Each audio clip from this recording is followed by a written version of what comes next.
Okay, we're here with Coach Dimnick, and of course, it's been quite a time since we've seen you last here on the sideline with an extended road trip. And what I think would be best if we were to do, if you just want to go through that road trip, starting with North Schuylkill on down to Blue Mountain, and just give us your impressions of the road trip as we come back here to in the homestand for the last two games. Well, I guess you might say we're like the Globetrotters. But North Schuylkill, we went over there, and of course we had a pretty fair game over there. We beat them 22 to 13, I believe it was. Everyone played well, and it gave us our 600th win, and the kids celebrated and had a great time. Then, of course, we went up to Pottsville, and on paper it looked like Pottsville was supposed to blow us out, but the second play of the game, Pottsville scored on a screen pass, and we're leading 6-0 until the second half, and we finally got a break and put things together, and then we come back and we're ahead 14-6, and we let it slip away on us. We should have had the game, and we actually let it slip away. That was fine, but then we come back to Blue Mountain, and we went up there, and we just had a horrendous football game up there. I mean, we looked like we played well at times, but when it counted, where we needed it, we just broke down too many times, and we wound up losing the football game, 9-7. Okay, unfortunately, we not only lost the football game, but we have another major injury we can talk about tonight, and it's truly unfortunate again for us. Yeah, Jason Fantini, it's sad. Jason was having a great year kicking the football, returning kickoffs for us. A great little competitor, and unfortunately on a punt return. In fact, he hadn't been running punts until, I guess, 3 games ago.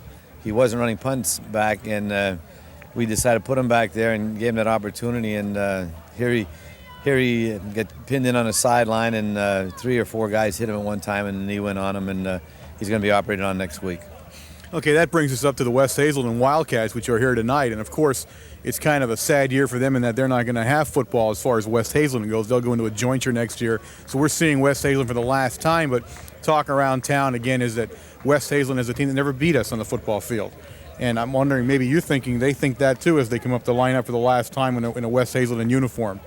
Well, it's a thought that has to run across your mind, no question about it. We've been fortunate. I think the record is something like 25 wins and 2 ties. I suffered one of the ties, and before I got here, when Coach Terry was coaching, he had, I believe, and I think I refereed that game when he got the tie in around 1958. I was one of the referees in the game. But, they're looking, it's time for them to win a game, and you always worry about that law of averages, statistics. It has to, someplace along the line, a team is losing and they have to win, and that's the thing that that comes across your mind. You're thinking, boy, is this going to be the year that they're going to do it? So we got our fingers crossed and just hope that our kids play the kind of game they're capable of playing. Okay, one last question, and again, a lot of people might have a misunderstanding. Of course, there's still playoff talk. We're not having a great season, but we're still in the playoff hunt because of a lot of different factors. Maybe you could just quickly sum up what could happen to us as the last 2 games progress. Well, the only good thing that could happen to us, of course, we want to win this football game tonight, but if we could be fortunate enough and beat Shikellamy, and if Shamokin would cast their lot to go districts, then we'd be the conference representative for the South. Shamokin would be the champions, but we'd be the representative. So that's the only good thing that can happen. I mean, it's a great thing if it would happen for us, but we still got 2 football games to play, and we got to win those games. Okay, Coach, it's good to be home again. Okay, Warren. And congratulations at 600. We didn't see you here in the home court, and good luck tonight. Thank you. Okay, we have Coach Bob Williams with us here from the visiting West Hazelton Wildcats. And, of course, you're a team coming into this on the losing side of the slate so far this season. And I guess kind of a sad year for West Hazelton in that this is the last year you're going to be playing football. We talked with Coach Dimnick and discussed the jointure. So one of the things we were talking with him about was that you've never beaten Mount Carmel area on the football field. And we wonder, is that playing on your team's mind as you go into this last season? Well, that's one thing for our kids to shoot at. We're carrying the tradition of West Hazelton football into this game, and in the 30-some-odd times that we've played Mount Carmel, the best we've ever done was 2 ties. So we've made our kids aware of that. Obviously, we're not a playoff caliber type team, but we're using this as like a playoff type game for us, and hopefully it's going to get into the emotional aspect of the game and get our kids a little pumped up to play this game. Okay, you're a team that also you play kind of a different schedule than Mount Carmel area. There's only a few teams on the schedule that are the same for you guys, and you're looking at Mount Carmel not having a banner year either at the moment. I mean, we're 4-4-1, I guess, right now. But we're looking at playoffs because of a strange situation with the districts and Shamokin and the Southern Division being such a small division. So what do you see from the Mount Carmel area tonight, especially coming off such a hard loss at Blue Mountain last week? Well, I think Mount Carmel was just a little bit flat playing that day game last week down at Blue Mountain, and I'm sure Coach Diminick isn't going to allow it to happen 2 weeks in a row. And I see it's senior farewell night, and whatever they can use to try to get these kids excited, I'm sure they will. And they know they have a shot at the playoffs because of possibly Shamokin electing to go to districts rather than the Southern Conference playoffs, Eastern Conference playoffs. So I'm sure they'll be ready to play. Okay, one last question, Coach. We look at your team now. There's 2 games left in the season for both of these squads. What's your injury report and key players? Is everybody going to be healthy tonight? Tonight we're healthy. We have everybody ready to go, and hopefully we're going to be ready to play, and you're going to see an exciting football game tonight. Okay, Coach, we appreciate you stopping by, and good luck. Okay, thank you. Good evening, ladies and gentlemen, and welcome to the Silver Bowl for tonight's game between the Mount Carmel area Red Tornadoes and the West Hazelton Wildcats. The final meeting between these two schools will happen tonight. Mount Carmel, out of 27 games, has a 25 win, no loss, and 2 tie. But we're hoping it stays that way tonight. I have Warren Aldemore and Wayne Brokenshire along with me tonight. Warren's back from France. And how was your trip, Warren? It was good. I mean, Paris in October is fabulous. I want to take one moment before we start the broadcast and thank a lot of Frenchie's old brigade people over there. They put me up, as I traveled around.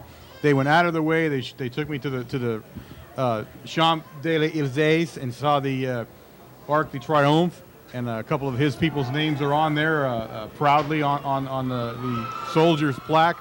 But his people were very nice, and I want to just say thank you, Frenchie, for calling ahead and smoothing the way for me. Wayne's along with us tonight, and looks like it could be a good one, Wayne. Well, I hope the kids bounce back from last week's loss. It was a shame. They played an outstanding football game, but with 4 seconds left in the game, those things are unseen. A field goal from that distance anyway, Bob. And we have to say, we did miss you, Warren. It was a lonely time in the box without you. Our producer, George McPhee, was the most quiet I've ever heard him in his life. I never heard him that quiet in a box before. He was relaxed. That's what he's saying. Beautiful. I have no comment on George McPhee right now because it would be only blanked out anyway. So. Beautiful night for football in Mount Carmel. Walter Kloos kicking off for the Big Reds. Sends one flying down to about the 14-yard line. Taken by number 1, Donald Siss. Breaks it up the middle. And he fumbles on about the 45-yard line. Recovered by West Hazelton. And they'll have a first down. Nice run back by the Wildcats. Well, the first thing you see, Bob, of course, is Walter Kloos kicking off. That is due to the injury to Fantini. He's the normal kickoff guy. He will not be there for the rest of the season. Unfortunately, we talked a little bit about it with Coach Timnick at the beginning in the interview. Dave has hurt his knee enough that he'll require surgery. He's going to be getting surgery in the early part of next week, and he's going to be in for a long rehabilitation, but they expect everything to turn out okay, and we want to wish him the best of luck along the way and to get back and get his knee back to normal as quickly as possible. Well, in the first series of downs here, in the first down, West Hazelton comes out and it trips right, and they're starting to throw the ball right off the bat to the right side. Ball goes from Marty King to Matt LaRock, and the little break in the action was there. Tony Ionaro, assistant football coach of Bloomsburg University, just walked into the box, and we were saying hello to him. Second down and about 4 for the Wildcats. 11:05 left in the opening quarter.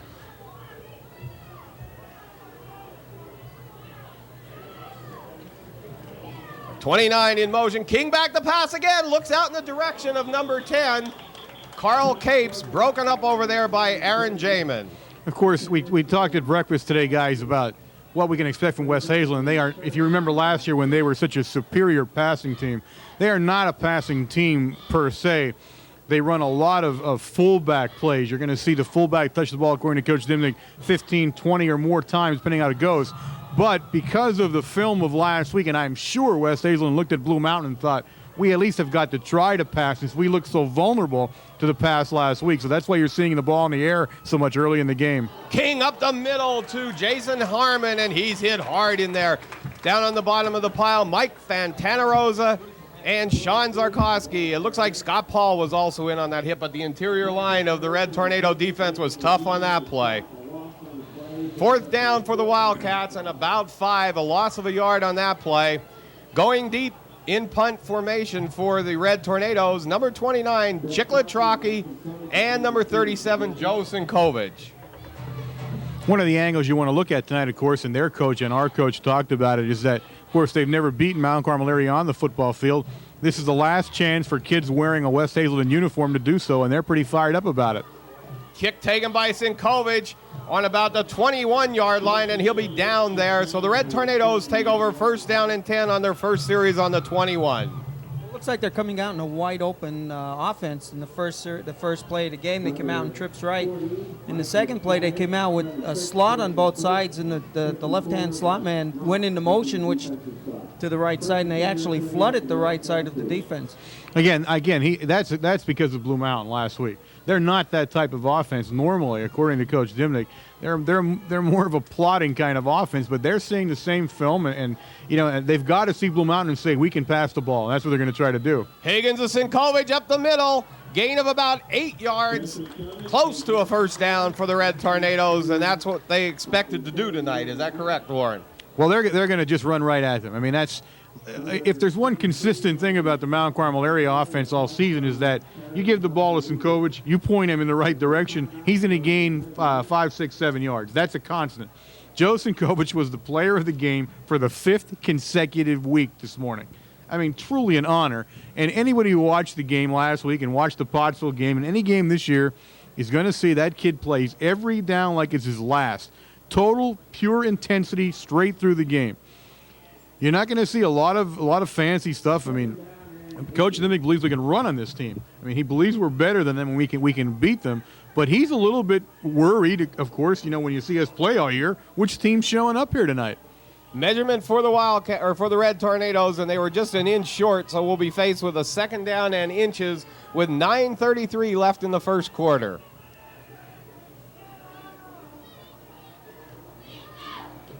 Higgins sets the Tornadoes. Pitch out to Sinkovich around the left side. Brought down, but good enough for the 1st down on the 34-yard line. 1st down, Red Tornadoes. Nice tackle made in there by number 23, Ron Heller of the Wildcats. This is kind of a sad night, I guess, in when you look at West Hazelton, of course. It's been a long and storied history of football with this team. I can remember some great games up in West Hazelton with Gary Dimnick. Definitely. Some great games. Of course, you would remember them playing against them up there. I can remember we went down to 10 seconds in that first half, and the score was still 0-0. And we were down on about the 20-yard line, and Gary broke a sweep right for 80 yards and scored a touchdown. Higgins with the long pass to Vitero, broken up back there by number 10, Carl Capes. Nice play, good throw by Higgins. Nice play by Vitero running down the sideline, but just a great defensive play on the part of Capes. Unfortunately, these kids here, no matter whether they're underclassmen or whatever, on the West Hazelton side, aren't going to see Mount Carmel area, at least in the foreseeable future in football. We have not scheduled the jointure, which will be called Hazelton area. They are not scheduled to play us at all in the next couple of seasons. Higgins hands the ball off to Sinkovich. Fumble on the play, loss of about 5 yards. So the Tornadoes will be faced with a 3rd down and about 15. I guess Hazelton, even at this point, is up in the quad size school. So with them taking West Hazelton, it's just going to enlarge their enrollment that much more. Yeah, they're going to be an enormous jointure. Mount Carmel. In fact, I'll tell you what, they'll probably be bigger than Berwick and they will. Yeah, they're going to be. They're projected to be anyway. They'll be a very big school. My only question is, who are they going to play? We have an officials timeout. Someone lost something on the field. Oh, they're looking for a mouthpiece. 8 minutes and 20 seconds left in the first quarter. That's Sinkovich's mouthpiece, and of course he's got to brush off the debris before he puts it back in his mouth. And I'm sure he's thinking whether he wanted to do that or not. Higgins, straight drop back. Now he tucks it away. He's going to run with the ball, brings it around the right side. Gain of about 5, knocked out of bounds on the Mount Carmel sideline, but it'll be well short of the 1st down, and Mount Carmel in a punting formation. Well, it looks like Jamie Bolick is healthy enough to punt this week. Last week, I guess he had a little bit of difficulty. He had a groin pull or something, and Blossy was punting for him. He had some real nice punts tonight in practice. We were watching him down here booming the ball. Fantanarosa goes in at center to do the long snap. Snaps back. Bullock's got it. End over end kick in the direction of the 30-yard line. Bounces on about the 32.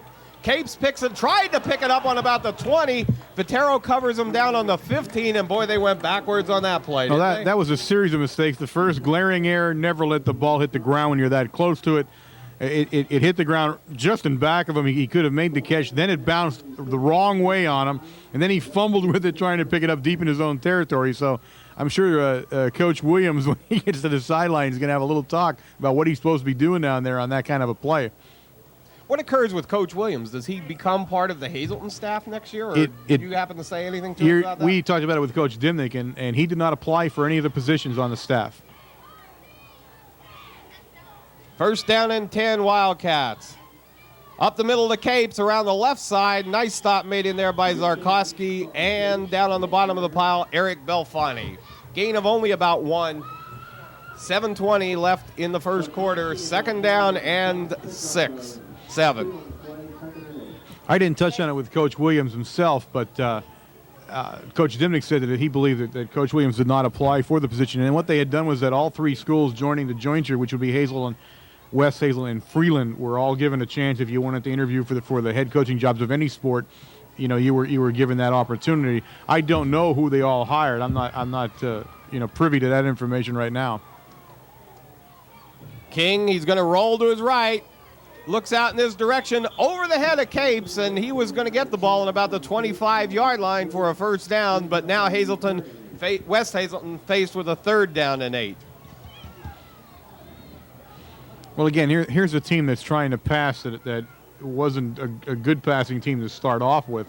Not so much not a good passing team, they just weren't a passing team. They didn't do a lot of it, and they're trying to exploit what they believe to be a weakness, which would be Mount Carmel area's pass defense, and pass the ball, and it's meeting with little success so far here in the first half. Split far right, number 8, Matt LaRock.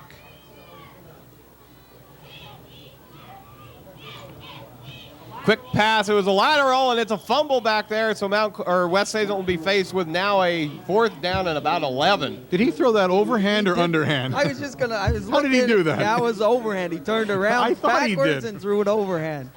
I thought that was an overhand pass. That's Boy, you don't see many of those. That's very odd in the backfield like that. 4th down for the Wildcats. 6 minutes and 45 seconds left in the first quarter. We have a special guest here in the booth right now, Bob and Wayne, the president of Bloomsburg University, Harry Ostrich is here. He's with Jerry Malinowski, and they're talking to George. I don't think they're going to learn a lot there, but they're doing the best they can. On that play, we had a punt from the Wildcats, fumbled by Joe Sinkovich, recovered by the Wildcats, but we have a flag on the play.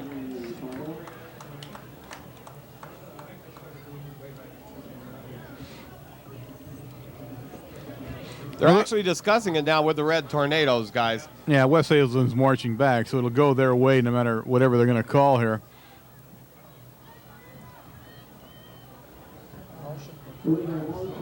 Boy, that's a break for the Red Tornadoes as we had lost the ball at about the 40-yard line. Well, the fumbles, Coach Dimnick again just lamented the fumbles this morning, and I got to really feel very badly for him because you put your team on the field, you prepare them the best you can, and this team just has a heck of a time holding on to the ball out there. Just to set you at ease, Warren, while you were away on vacation, yeah, we did hit our average.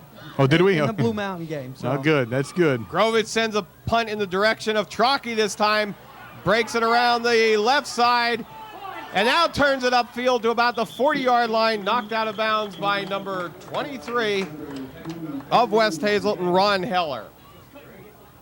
I see Coach Dimmick talking to Trocchi down there, and one of the things that he stressed this week, he was disappointed a little bit in that we left so many punts drop last week, and of course that kid kicked one and hit the ground and rolled. It went 59 yards, and that was from a Blue Mountain team that was not known as a kicking team. So he stressed all week long to at least catch the ball and don't let it hit the ground back there. Well, I'll tell you, he kicked from the 40 and hit the goal line. First down and 10 for the Tornadoes. Sinkovich around the right side, on. gain of about 3. You know, that's a kind of thing. You guys saw the kicks. I watched it on TV when I got back. But there is a team that averaged 29 yards or so a punt. I mean, they're just a poor punting team. They play us on a Saturday afternoon, and all of a sudden the kid is a Ray Guy reincarnated on a Blue Mountain football field. And that's something you can't defend against. That's right. That's what I you can't do that. Even a field goal at the end, our kids played fantastic football last week, and you cannot foresee that, a 30-yard field goal. Chalky, the ball carrier up the middle, run. gain of about 9. First down, Red Tornadoes on the 27-yard line with 5:43 left in the first quarter. I think anyone who's seen Blue Mountain throughout the year would say this, including their own fans, that kid wouldn't kick a field goal again, maybe the next 20 times he tries, but he just got it over that goal post this time, and that's what beat us. But again, it's just a heartbreaking way to lose a game like that. But I know that Coach Dimnick was also unhappy. I mean, he felt there was a lack of intensity, and you could see it on the field, and he does not like that. Higgins to Sinkovich, trips over his own man and gains still about 2 yards even after he trips. Now, that's why he's player of the game for the last 5 games in a row. He's closing in on Tony Mazzatesta, who I believe had the player of the game 7 times in a season, and Sinkovich being a sophomore, which is even the more startling sign for him, is that he's actually done it 5 in a row, and you can't say enough about him. You really can't. He's just a fabulous player. Second down and 8 for the Red Tornadoes. 4:50 left in the first quarter. No score in this one. Fake to Sinkovich. Higgins the throw. Tucks it away. And it's an incompleted pass. I wasn't sure if he lost it. I didn't know what he did we there had a big either. lineman in the way there to see that. But the Red Tornadoes face with a 3rd down and 8.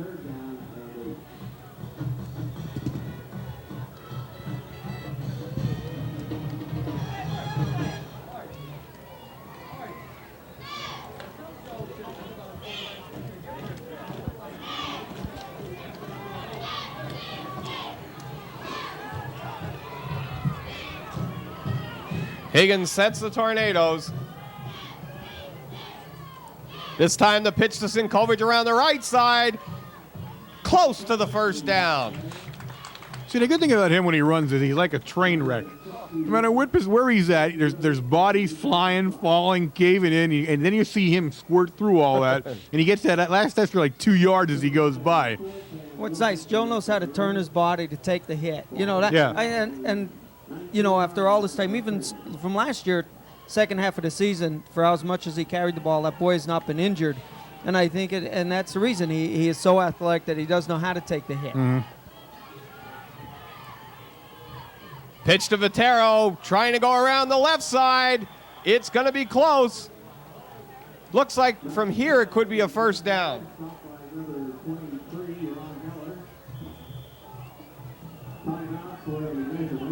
We'll have an official's timeout here for a measurement, and this will be an important one, being early in the game with no score. Oh yeah, I mean they're moving. You want to keep them going. They've played most of the game, the first quarter here in West Hazelton territory, and they're knocking on the door as they go. And again, this is the kind of team, guys, that we've seen them throughout the year. West Hazelton held, Warren. They're much better when they score first. They just have the little extra confidence when they're ahead in the game.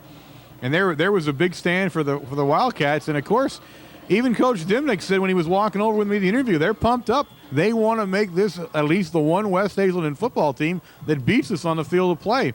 So they got a lot riding out there. As there's not a lot left in their season. They're on the losing end of the season this year, and they're trying to. I think they can even it up if they win their last 2 games and come out of it. But they want to show that West Hazelton can make some noise before they close out their history.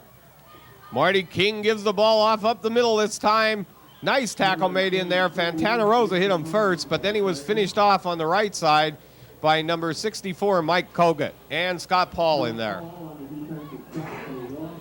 You got to admit, they're definitely spreading our defense very thin in the defensive backfield. End of it, I think they're putting the man in motion. Hopefully, if he breaks through the line, they're going to pick up some good yardage. Second down and 11 for the Wildcats. 2:57 left in the first quarter.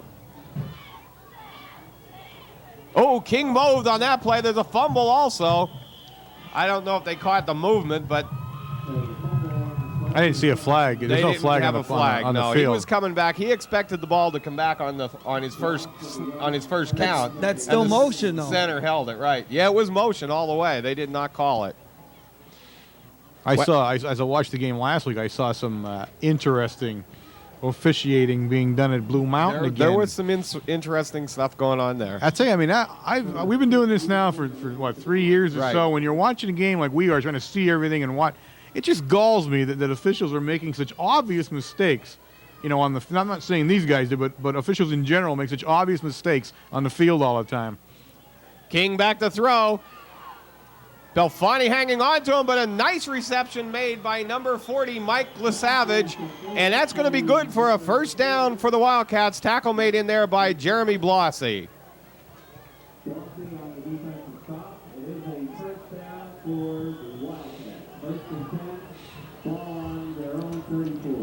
Well, I'll tell you what, King stayed in there and held his ground. He had somebody, I think it was Belfani on his feet. If that was the pros, he would have been in the grass. Not anymore. Well, not anymore, New yeah. rule. But they would have. Right. He would have been in the grass. He was going down as he threw the ball.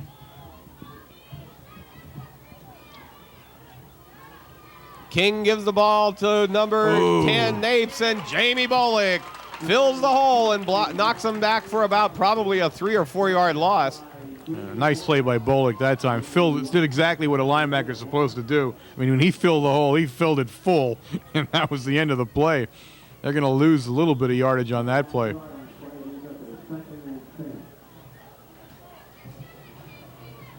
We were watching before the game, Wayne, some of the kickers, and boy, 77, he can kick from about the 30-yard line. He was kicking 40-yard field goals. Kloos was over here kicking 40-yard field goals.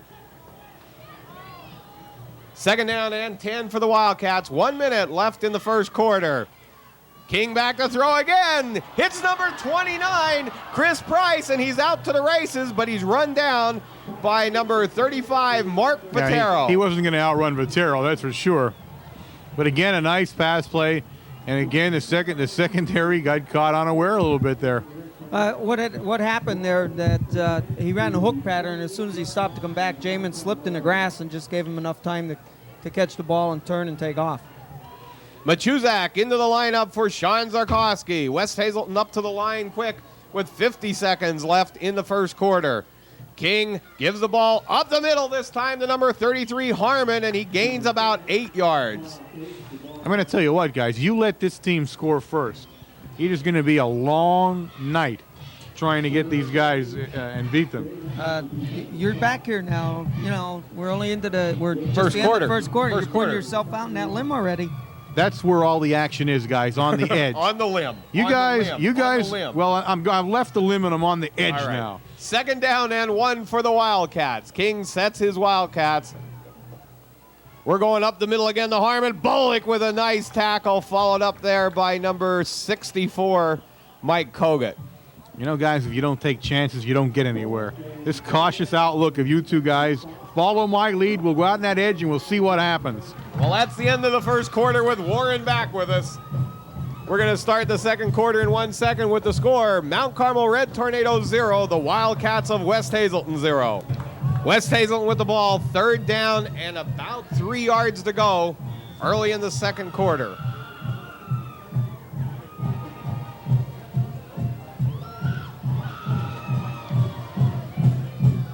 Big third down play for the Wildcats. Number 23, Ron Heller, split far right. And we're going with a quick one up the middle. Tackled in there by Fantana Rosa, Rocco Chicatano. Also number 37, Joe Sinkovich on the tackle. And we're going to have timeout for a measurement. Say congratulations to Wayne tonight. He was in the lineup with the proud cheerleaders father, out the there. proud The father. father of the And the other senior thing, cheerleader, right? I want to just say one thing. When I took a close look at he and his wife, and of course Alyssa is, thank God she looks like his wife. That was the only thing that crossed my mind as I looked at the crowd. But Yeah, but remember this. She has my brains. and we'll take your word on that one. First down and 10, West Hazelton on the 18-yard line of the Red Tornadoes. Boy, Taffner did such a nice job on the white lines, and I still wasn't able to pick it up. Yeah, they look a little different tonight, They do. They look nice and bright out there. King back to pass, looks over to right side to the short man. It was to Carl Capes, and he gains about 8 yards, but he slipped and fell after about that 8-yard gain. Why did we spray paint them this time? I have no idea. Oh, I thought maybe you were going to lead into a story on that No, one. no. Oh, sorry. You said it looked nice. It does. It looks different. Newly spray painted. Yeah. Second down and 3, 11 minutes left in the first half.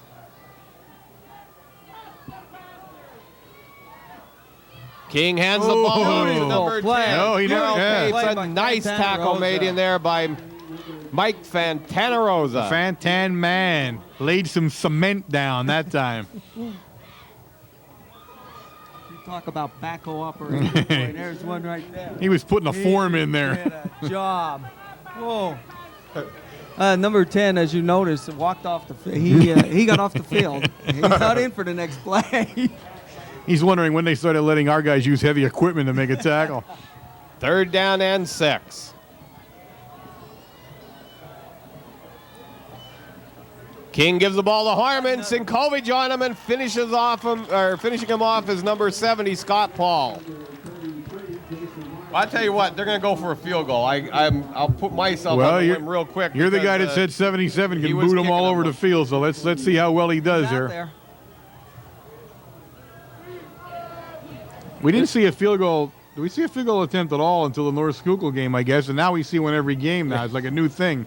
This will be a 35-yard attempt. Well, he's certainly a big enough guy. If he gets all of it into it, he should get it over there. Snaps back, it was high. And he's going to run with the ball around the left side. One man to get him, Jamin, and he does. And it'll be first down, Red Tornadoes on the 15-yard line, but the snap was bad. Yeah, but I'll tell you what, he took off with such a head of steam. I thought, my goodness, he's going in. And then when he saw Jamie, he kind of stopped, and that was the end of him. That was number 77, Brian Beaver. But he looked like he was going to go into the end zone there for a second, the way he took off.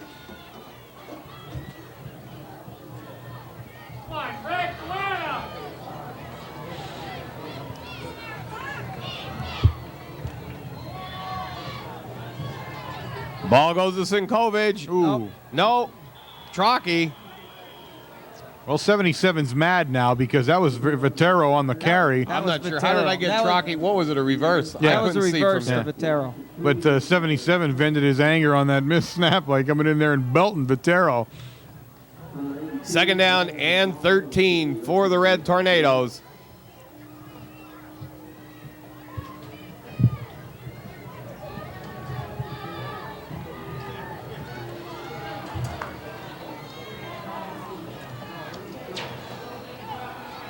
Higgins gives the ball to Sinkovich. He's in the backfield, and he's going to be stopped back there for about another 2 or 3 yard loss. Boy, West Hazelton turned vicious down here all of a sudden on defense. 2 good defensive plays. That's another loss, and that's about a third. That's We're gonna 4 or look for 5 more third and yards. It's third and 16. 6. Yeah, another 6-yard loss. So 3rd and 16 or 17 to go here. Not a good place to be driven back. You know, we're inside our 10-yard line. You don't like to have to operate like that on long yardage on 3rd down when you're down inside your 10. 8 minutes and 14 seconds left in the first half. 3rd down and 16 for the Big Red. Higgins pitches back to Sinkovich around the left side, and he's nailed in there by Brian Beaver again. And Beaver's starting to take force over on that right side of the West Hazelton defense. I think maybe we should have let him score because he's definitely put out about not getting in the air. Maybe that's what he's mad about. Maybe he didn't just get a needed to chance kick the it. ball, whether he scored But he's or not. Wasn't it? right now he's over there. He's playing havoc with the entire offense right now all by himself. Jamie Bullock will be back to punt for the Red Tornadoes. Number 18, Wayne Lips, and number 10, Carl Capes, deep for West Hazelton. Snaps back to Bullock. Nice end-over-end kick in the direction of the 38-yard line, taken by number 18, Wayne Lips. That was Blossy he and was Kogut stopped by Blossy, and Kogut, and Belfani. Belfani on the 34-yard line. That was a trio of smacks he took Hear there. that up here. Nice hit there. But and that's the way you want to see him do it. Catch that ball in midair, in mid-stride if you can, and take off. But, of course, you run the risk of being killed when you do it, too. And that time he was closer to killed than he was to the end zone. And then defensively, you look at it, they're the type of hits that you want because that'll give him second thoughts about catching it the next time. Absolutely. King on the straight drop back, Belfani. Oh, he hit him and almost intercepted by 44 Bullock, but boy, Belfani put a whap on King. Yeah, Bells rang his bell that time. He got a good hit, and the ball kind of waffled around there. Eric is playing the last 3 games, played outstanding. Yeah, end spot. he's come on. From a blitzing position, that's exactly what he's doing. And I forgot what game was it. The game, last game maybe, the Pottsville game, I guess. He was the unsung hero. So Pottsville game. He's really becoming a force out there in the field. Second down and 10 for West Hazelton. 6:47 left on the clock. Harmon around the right side, and he's still on his feet down to about the 15-yard line. Nice run by Jason Harmon. Tackle made by Eric Belfani. Well, that was a touchdown-saving tackle that time. That kid had a roll at the end zone. Again, we're kind of being rocked around here now in the second quarter defensively. It's not like us for that to happen. They're kind of moving around on us here.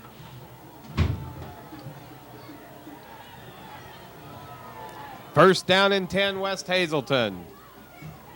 Hands off to Harmon around the right side. He's hit in there by Bullock, Fantanarosa, Rocco Chicatano getting up there from the bottom. Eric Trockey getting up. Had to give them all credit. There was about 5 of them. Nailed them in there. Second down and 12 for the Wildcats.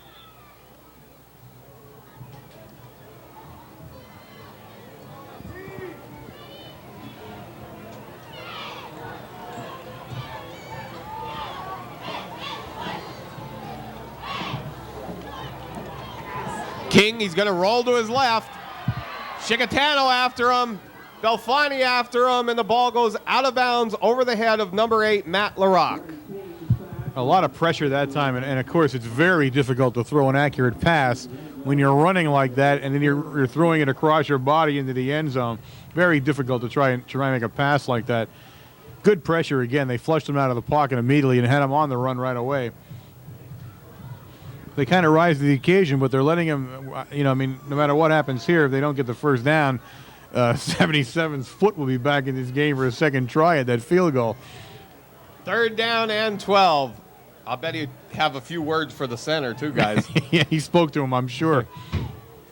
King on the straight drop back, the quick pass, looks over to the right side, almost intercepted over there by number 22, Sean Sheptalk.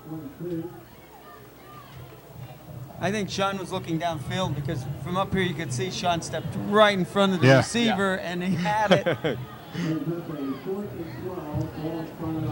Or now Sheptalk, again, we see him again in that defensive backfield playing. I'm not sure where he's playing exactly. He was the invert at one point during the season. He's another freshman you're gonna hear loads about. Brian Beaver back to kick. Lets one fly. Yeah, it's good. It's good. Right. We have 5:31 left in the first half. The score, the West Hazelton Wildcats 3, the Mount Carmel Red Tornadoes 0. Jamie Bullock, Joe Sinkovich, and Gary Spears are deep for the Red Tornadoes.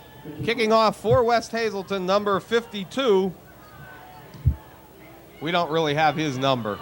Taken by Gary Spears on about the 21-yard line, breaks it up the middle, breaks it to the right side, one man to get him, and he gets him at the 44-yard line, and Gary Spears saw some red light there.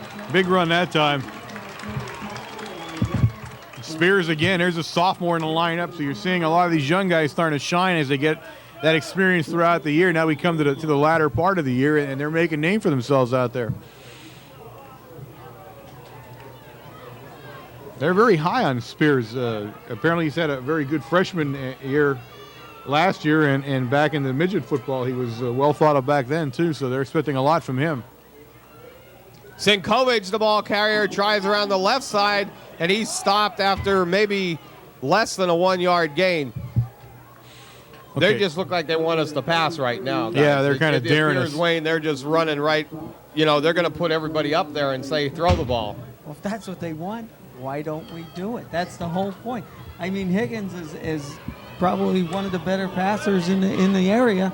He's proved it the last couple games. Throw the ball. And we're going to do it this time. Looks over the middle in the direction of Jamin. Over his head, almost intercepted by number 21, J.P. Lebert. Okay, let me get the housekeeping out of here, guys. I don't know if you guys were doing this. We last don't do game. it. We waited for you to come back It's a from law. France. We are WKMC TV. We broadcast on microwave signal WLX267. We are an instructional fixed television service. You can find us on channel 13 Wednesday night on the Service Electric Cable System. Thank you. Lucky I got back in time before the FCC came down and arrested you two guys. Big third down play for the Red Tornadoes. 3rd down and 10. Higgins looks in the direction of Bullock. Over his head, in and out of his hands. And he drops the ball on about the 36-yard line. Beautiful pass. That was a beautiful pass. Really was. Right where you want it. Bullock just kind of bobbled it around and found themselves out of bounds before he could bring it in. Jamie watched it right over his shoulder into his hands. Yeah, he did all the right Beautiful things. He just thing. couldn't control it Right. then. 4th down for the Red Tornadoes. 4:25 left in the first half. 3-0. The Wildcats are up in this one. Bullock back to punt.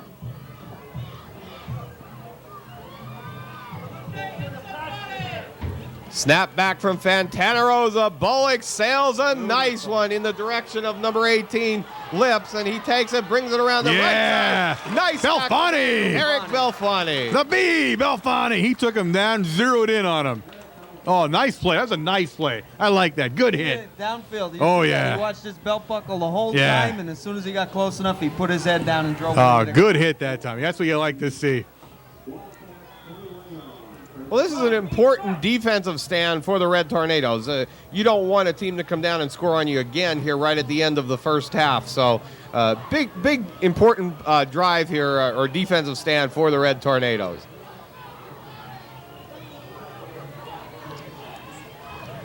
King on the end around. Belfani held his ground and made a great tackle and did just what he was supposed to do. Wait for that guy to come around on the reverse.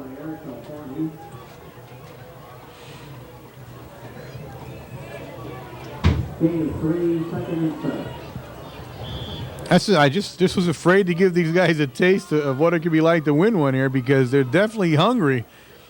And you did not want to leave them in the game even this long. I'm sure Coach Dimmick is truly concerned now about the way we're playing.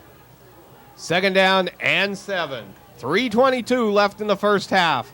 This time we're going Harmon around the right side, and he's nailed over there by a host of the Red Tornadoes. 44 is Jamie Bullock also getting up there. Number 35, Otero. Number 70, Scott Paul. And 22, Sean Sheptock.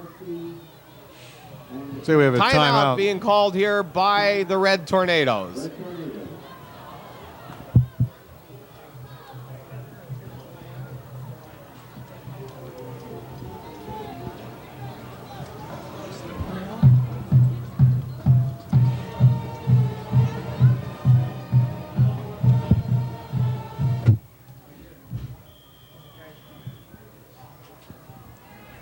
Third down and 7 for the Wildcats.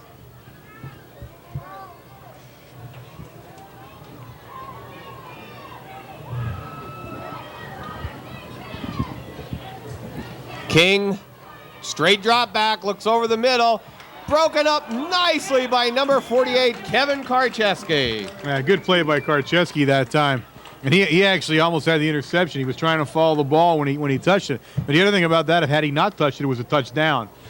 Had he not gotten the ball when he went up, the kid would have made a touchdown. He would have ran all the way. There was no one to stop him. He did time that perfect. Yeah, he was a very good play. He was trying to tip drill with himself. Yeah. You know what I mean? He Yeah. did that and he tried for the ball. Trying to bring the ball down with him. That was a good heads-up play, though, by Karcheski.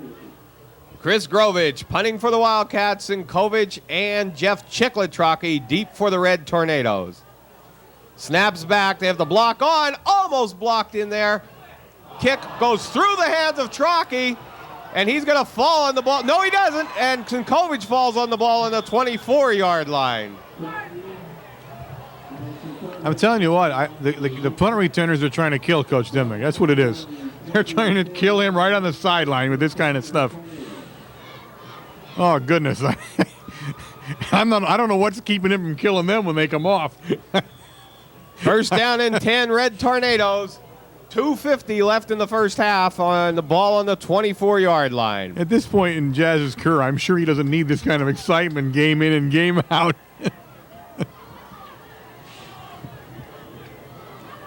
Well, we come out and trips right. Higgins, straight drop, screen pass to Votero. Takes it on about the 24, and he's tackled for a first down. That was going to work, except for one guy. It did work. It got a first down. I didn't mean it that way, but it was going to materialize into a real big play, except for one guy. We just can't seem to get Votero that one step that he needs to accelerate, because then he's gone. We just never seem to be able to get him that one extra step to get him out there. And again, in defense of the other offensive players, being his first year, he doesn't always see that extra step sometimes until it's too late, and then they got him. 2 minutes left in the first half to Jamin, a little bit in front of him, and that's an incompleted pass.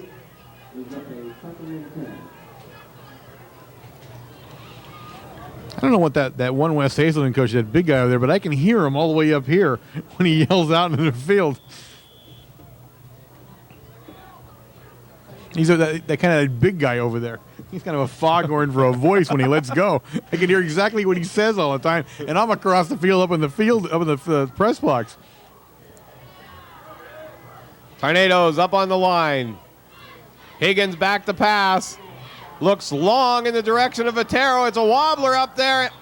And Votero did a nice job of breaking it up from keeping number 21, J.P. Labbert, from intercepting that. Well, Higgins took a vicious hit from 74, and he is one load of a guy out there. That was a vicious hit, and he got hit exactly as he was letting the ball go, and didn't have anything on the ball because of it.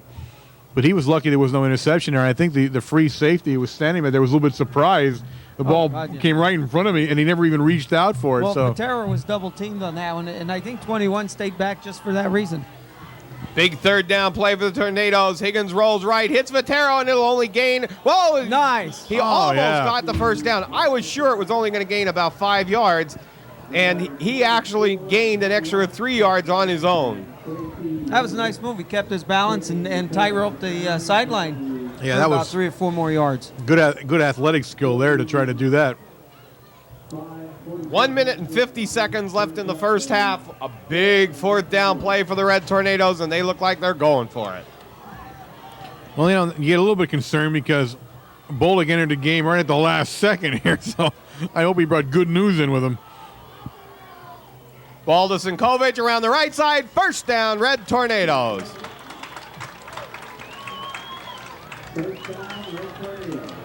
At this point, the clock does start working against the Tornadoes. Well, sure, they don't want to grin down 3-0 at half. Certainly, they like to be able to get a quick strike here. There's only 1 minute and 45 seconds remaining, so it's not going to be a long drive. It's going to be a quick strike for a touchdown or a breakaway run or something like that. Votero and Blossy split far left. Higgins, straight drop. Looks in the direction of Blossy, intercepted by number 23, Ron Heller, breaking it around the right side. Scott Paul misses him, and he's going to be knocked out of bounds by Eric Trocchi on about the 20-yard line, but again gives West Hazelton the opportunity maybe for a field goal.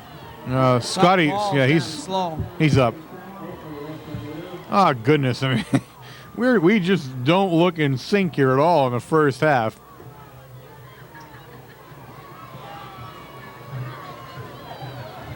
And we're coming up to a timeout here, but you know what worries you is you think this team, after being beaten by Blue Mountain in the fashion they were last week, would have come out here literally spitting fire out here tonight. And they came out and they're flat. There's just no intensity at all on the offense or defense at the moment. I'll tell you what, the second half, no matter what game we're playing, they come out and they're fired up in the second half. And I think it's the wrath of God. I think they enjoy going in there and having Jazz just jump all over them. And those kids come out to play. You know what he should do? He should do that at the beginning of the game. Beginning of the game, yeah. Because they come out and they play good football the second half. What worries me is, though, a couple of more tantrums at halftime for a whole season are going to find him laying face down in the shower room. I'm starting to get a little concerned about him having to do that every game.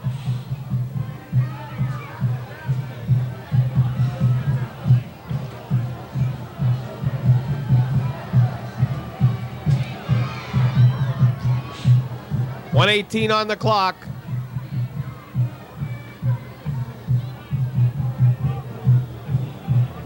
King with trips left for the Wildcats. 3 receivers to the left side. Marty King's going to roll to that side.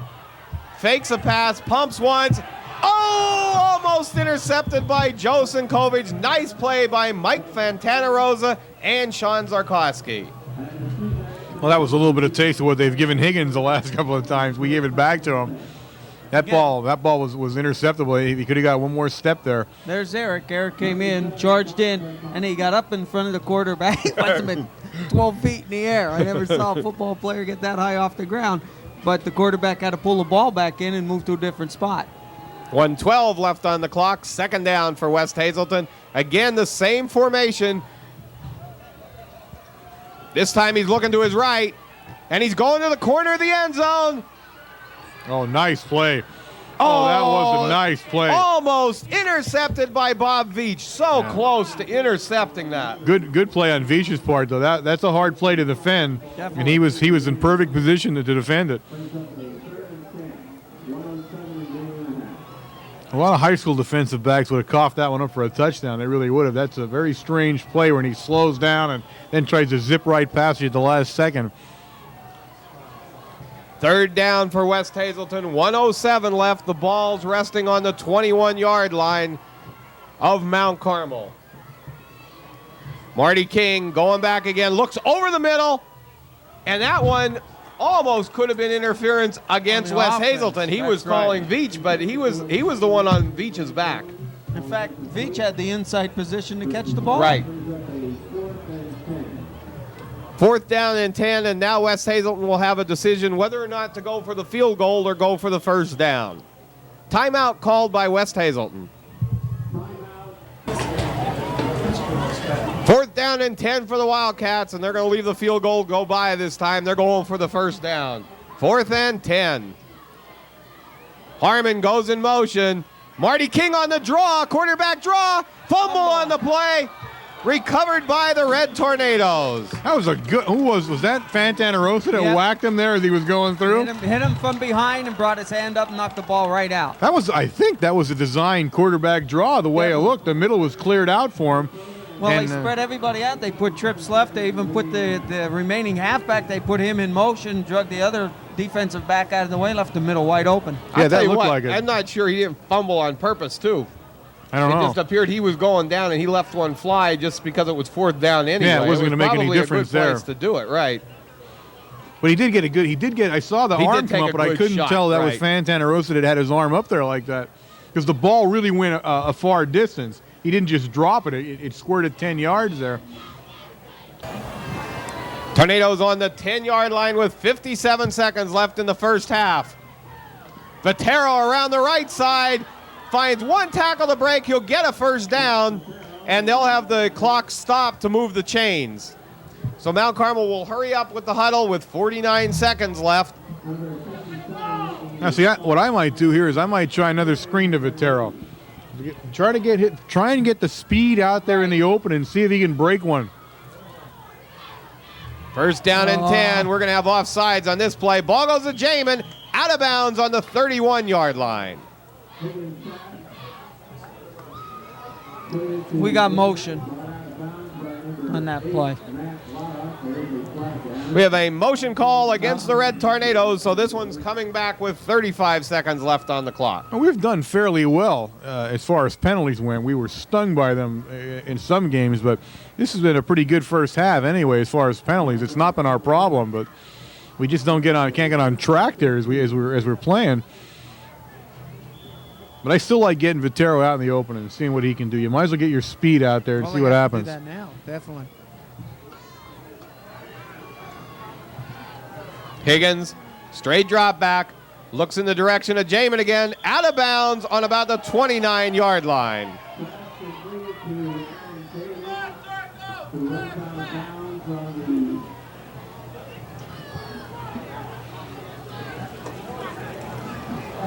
Boy, they get rowdy, don't they? This one little group here is definitely vociferous. Is that it? No. Oh, okay. It's not, pal. All right. I went through 3 or 4 possibles, and I haven't used it yet. No, we just thought maybe since you weren't here for a couple of weeks, you might be using a couple tonight. Well, I did. I used a couple, but I don't want that to be the word. Okay. We had a couple of nice words we used in there. I've been practicing. Of course, I can use some French words, but they'll be lost except on Frenchie, who speaks fluent French. Officials timeout for an equipment adjustment. 30 seconds left on the clock. 3-0. West Hazelton, Mount Carmel on their own 28-yard line. We're going to have motion called again. Hitch and pitch to Sinkovic. Good to the 41-yard line, but this one's coming back. And I'll tell you what, Bob, while I was over there, believe me, there are some great stories about Frenchie. Of course, I can't tell any of them in mixed company, but 25 seconds left on the clock. 2nd down and 5 for the Big Red. Now the penalty comes in, so it'll be 2nd down and 10.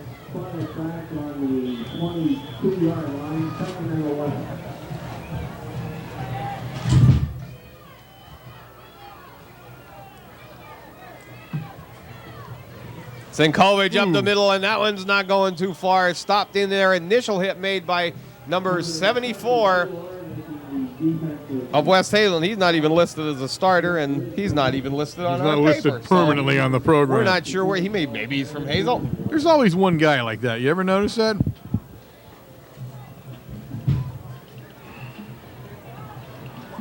Well, the Tornadoes leave the clock run out as they had 2 penalties on that last drive. And we're going to finish halftime here with the score, the West Hazelton Wildcats 3, the Mount Carmel Red Tornadoes 0. Be back with Warren Stats in 1 second. Okay, gang, we're down there on the field. We're almost ready to begin the second half. I'm going to run through these quick. Mount Carmel area in the rushing department rushed the ball 16 times for a total of 43 yards. They passed the ball 3 times out of 10 for a total of 31 yards. They had 5 first downs. Individually in the rushing department, Sinkovic was 11 rushes for 18 yards. Vitero, 3 rushes for 11 yards. Higgins, 1 for 5 yards. And Eric Troggy, 1 for 9 yards. In the receiving department, Jamin caught 1 pass for a total of 10 yards. Vitero, 2 passes for 21 yards. West Hazelton in the rushing department, they rushed the ball 16 times for 33 yards. They passed 5 of 14 for 68 yards. They have 4 first downs, and of course the difference in the half, they kicked the 36-yard field goal, and that's the difference in the score right now, 3-0. We're looking for an exciting second half, and I'm sure Coach Deming's having a long talk with Big Red in there, ready to bring them out. I'm also watching Dave, if you guys can notice, the West Hazelton Wildcat making his last ever visit to the Mount Carmel Area High School stand down there. I don't know if you guys are catching a shot of that or not. But that's the last time we're ever going to see this group, so maybe we get a shot of him as he goes through. He's shaking hands with little kids and all there. And we'll be right back with the start of the second half. How about LJ, guys? 20-some years. Hasn't dull that kicking foot, we were yelling to him, move him back to the 30, because we knew that was going to be a 40-yarder, and it was. He kicked it from the 20. It counts for 30 yards, but it was going. It made 40 yards easy. He didn't even put his kicking shoes on either. He didn't need it. He was confident. I could tell by the way he walked out. He was confident. He was in the bag. Number 52 kicking off for the Wildcats.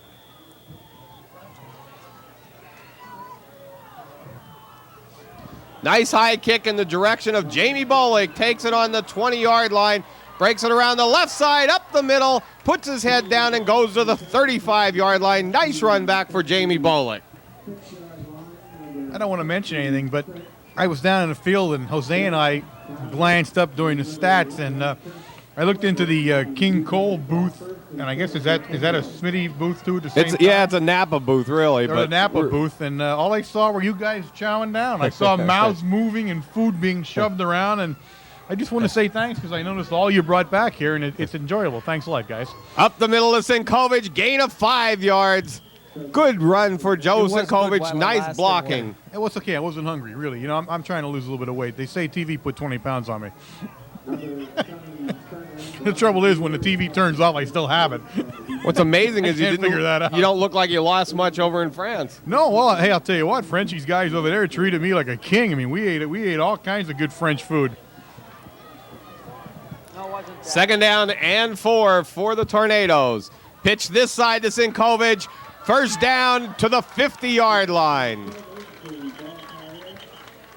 I had a talk with the referees down there, and Joe Thurway's won tonight. I didn't notice that. Joe That's the Cesare? smoking crew. Oh, is it? Yeah, that's Is a it smoking crew, definitely. Bernie, not Bernie. Yeah, Bernie. Is it Bernie? I couldn't think of his first name. Bernie Romanowski, Joe Thurway. Charlie Bartle. I see. I don't know Charlie Bartle. Was that him down there too? They were all standing in a line there. First down, Red Cesare. Tornadoes. Isn't that Joe I Cesare? didn't see him though. He wasn't there with the group. Yeah, it is Joe. That is Cesare. Pitch back to Sinkovich to the left side. Out of bounds on the 45-yard line after a 5-yard gain.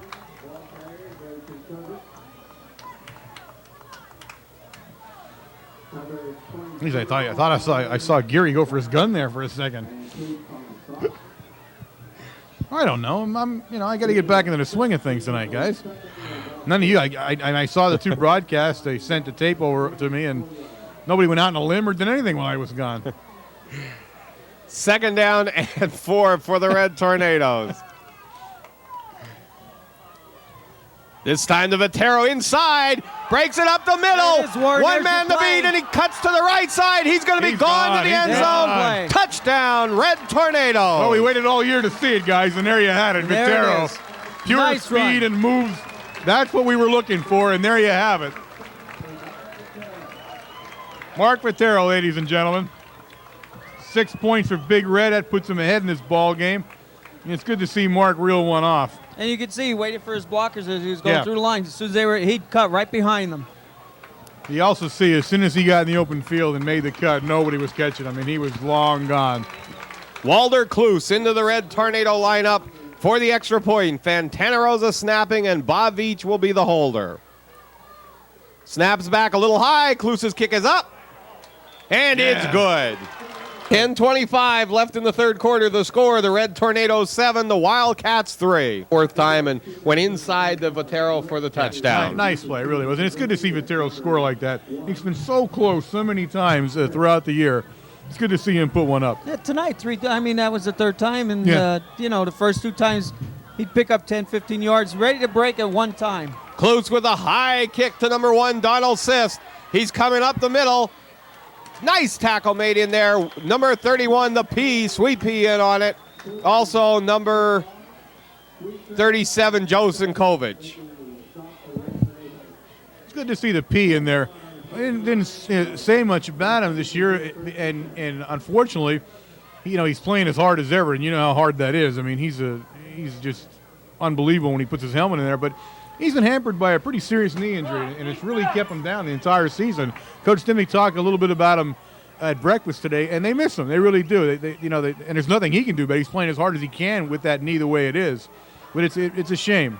King back to pass, tucks the ball away. Zarkowski in on the tackle.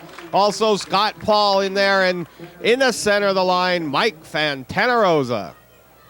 Yeah, to give the line, credit. They had beautiful rush, but I'll tell you what, the defensive backs had everybody covered. The quarterback was looking for a quick pass that time, someplace over the middle, and everybody was covered.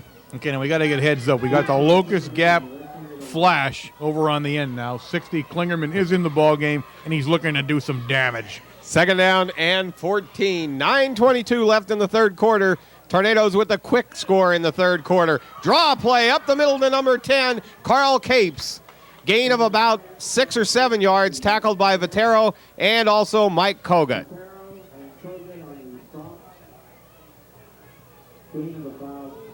That's something on the order that we run, Bob. That's a misdirection type play. You get everybody, your halfbacks going one way, and you bring one guy back through the center. Well, that's that fullback play that Dimnick had said they would run a lot. They like giving it to the fullback a lot here.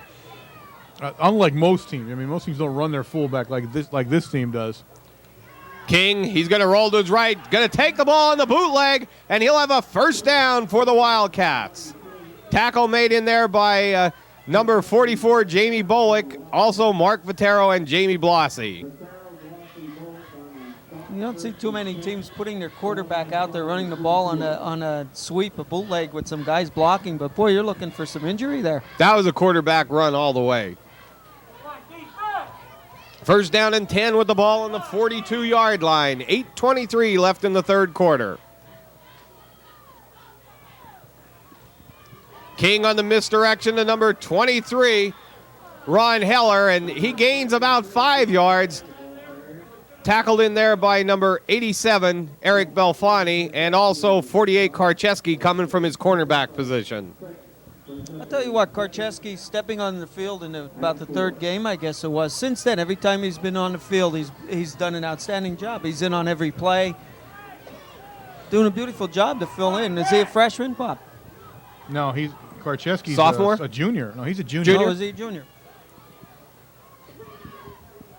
Try up the middle to Heller, and that one's not going to work. Fantanarosa has the big arms wrapped around him, and then Blossie helps him out, and also Scott Paul in there, and also on the bottom of the pile, Mike Fantanarosa. Fantan must be blasting that center back 3 yards every play because he's down on the bottom of the pile, and the tackle was made 3 yards back. So let me ask you guys, did anybody lose a finger or anything during that horrible chow down I witnessed in the other room?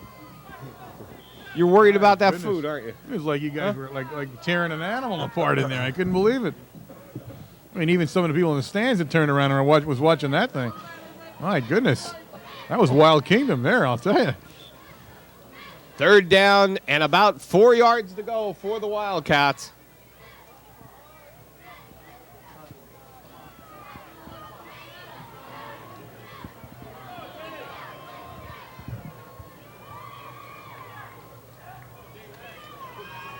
King with the double fake. Belfani after King.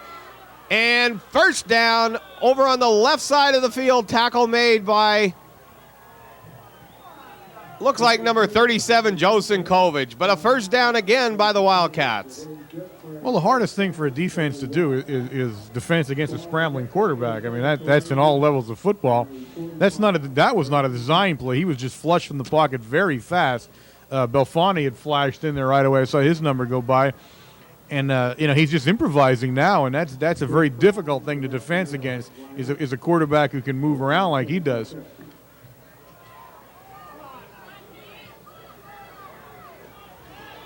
West Hazelton up to the line with 6:21 left in the third quarter. Quick pitch out to number 10, Carl Capes. Nice Beautiful tackle play. made by Bob Veach, and he read it well. Came up did. from his cornerback spot. Yeah, great play by Veach that time. That's exactly what you want him to do. Kept his eye on the ball carrier, chased him to the sidelines, and brought him down. That's a big loss. That's a 5-yard loss, 6-yard loss almost there. Well, Klingerman strung it out very nice. He took the blocker on, and Bobby didn't wait for the halfback to come up to the line. He penetrated into the backfield to make the tackle, which was nice.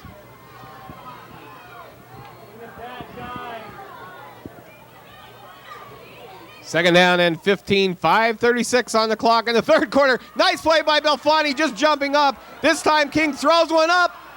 Almost intercepted by Aaron Jamin, but Belfani made King bring the ball back down, go back a little farther, and just throw one up for grabs. Belfani's perfected a new move since the last time we saw him. His leap in the air is doing pretty well. Third down and 15 for West Hazelton. That's several times, though. He's disrupted the entire offense by jumping up like that. Tell you what, he did it last week. He did it last week about 4 or 5 times. Got his hands up in the air, blocked the view. He's a Quarterback tall, had to keep the ball. tall kid to begin with. So when he leaves his feet, he's really something to look at. King back to pass. Klingerman, on the draw nice. play, or on the screen pass. Oh. Mike Fantanarosa. Oh, he's down. He put What him a down. big Fantan. Oh, once again, we And laid baby, some that cranked concrete. him up. Yes. The concrete is setting now, Wayne. It's I setting think, now. I think he's looking for his hit. teeth there. Oh, That's what he's doing. Goodness gracious, Oh. did he whack him? Oh, my goodness. Oh, I feel sorry for that kid. I do. That's a vicious hit. Time.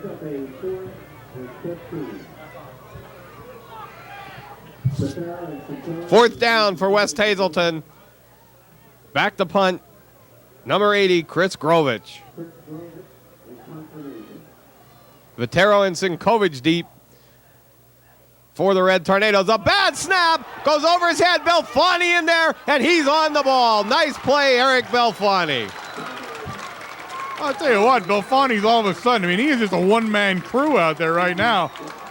And Fantanarosa, I'm going to tell you right now, guys, if he wasn't wearing a football uniform when he made that hit, it's assault and battery. I'm telling you. He'd be arrested for assault and battery. He wasn't wearing a helmet. Fantan had him cranked, too. He has him ready to play some football. Belfani, he was ready. He's all over the field right now. He's really having a game for himself out there.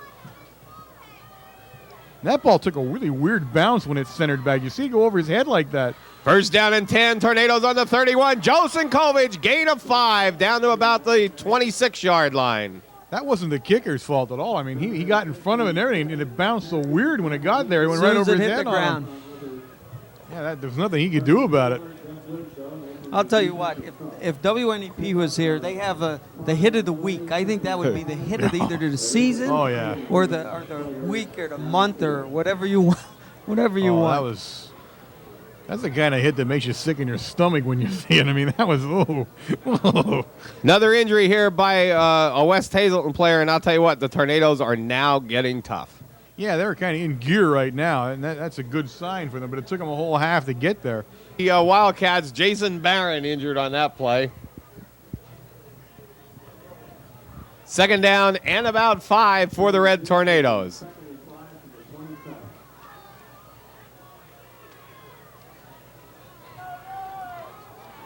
Higgins brings the Tornadoes up to the line. Inside handoff to Vitero, and boy, one guy got him there. Man. Number 8 made a nice tackle, Mac LaRock, but gain of about 3 yards.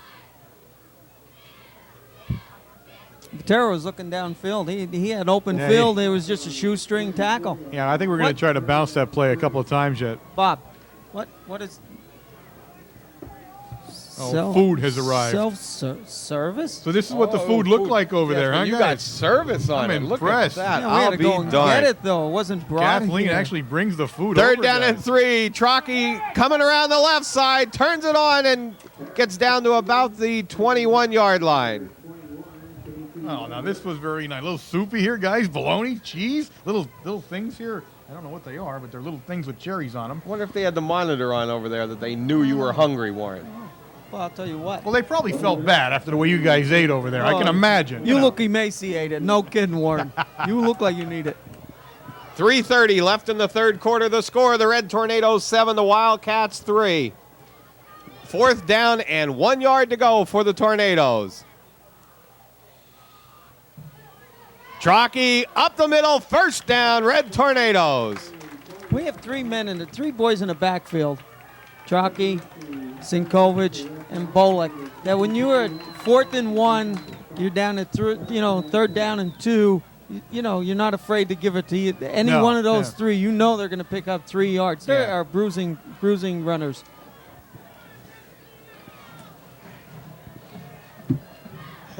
Three minutes left in the third quarter. Pitch back to Sinkovich around the left side. Still on his feet. Down to the 10, to the 5.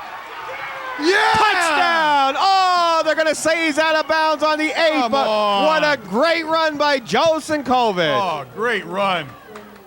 Oh, man. Great run. Thank you, Kathleen. Excellent. Oh, very pretty. Vintage Sinkovich. Vintage. First down. Fun to watch. First down and goal to go for the Red Tornadoes with the ball on the 9-yard line. What a great run by Joe Sinkovich. Oh, I'd give him the ball when he went in now. The heck with it. Trockey, the ball carrier behind Sinkovich, and he's still driving on about the 6-yard line. West Hazelton punching in there, and they don't call anything. Well, he didn't want to go down that time. Yeah, I saw a fist come in there somewhere over the top. You're right. Although the only thing is, when you come over the top like that, you usually hit a helmet. That's not too good you're not for going to do a your lot of fist, damage, right? You're not going to.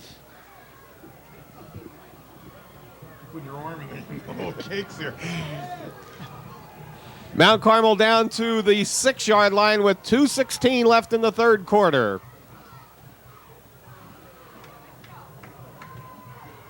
Oh, we're going to have motion on this play against the Red Tornadoes. Well, as soon as the line's down in position, they're not allowed to move, and that's what happened. Somebody kicked the leg back.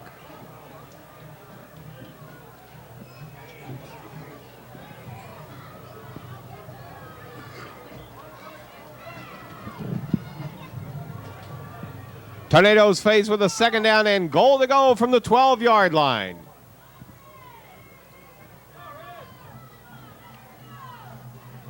Sinkovic, a ball carrier around the right side, makes a head move on one guy. Nice tackle over there made by number 29 of West Hazelton, Chris Price. And that was a good play by Price. You got to give Price credit because you don't bring him down in the open field very often.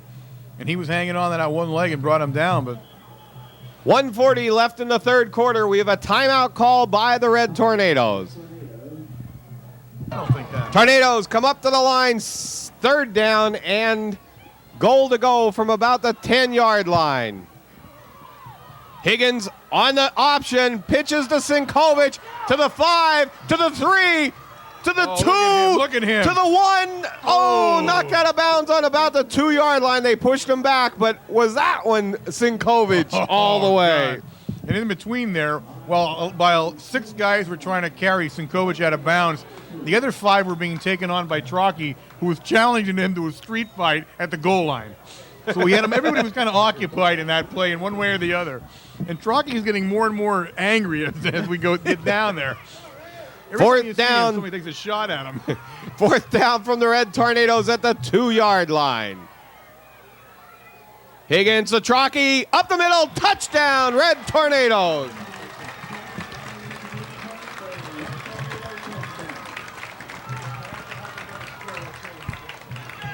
Cluse out to attempt the extra point, and you got to think now that we're starting to wear West Hazelton down a little bit here. They're playing a valiant game out there, but offensively we're starting to just wear them down. And Sinkovic will wear down anybody, I'll tell you. I mean, my goodness.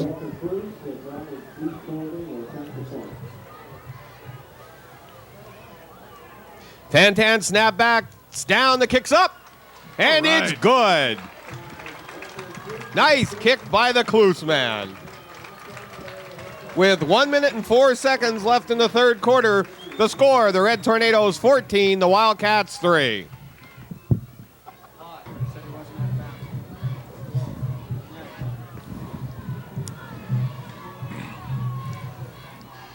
Cluse kicking off for the Red Tornadoes, and Walder gets a climber. This time a line drive in the direction of the 10-yard line. Taken on the 9 by number 1, Don Sisk. Oh, Comes yeah. up. Nice tackle brought him made down. by Walter All Cluse. right, Walter, the kicker went in there. They give Cluse a tackle Took on him that down. All right, you like to see that. You like to see the kicker involved there. All right.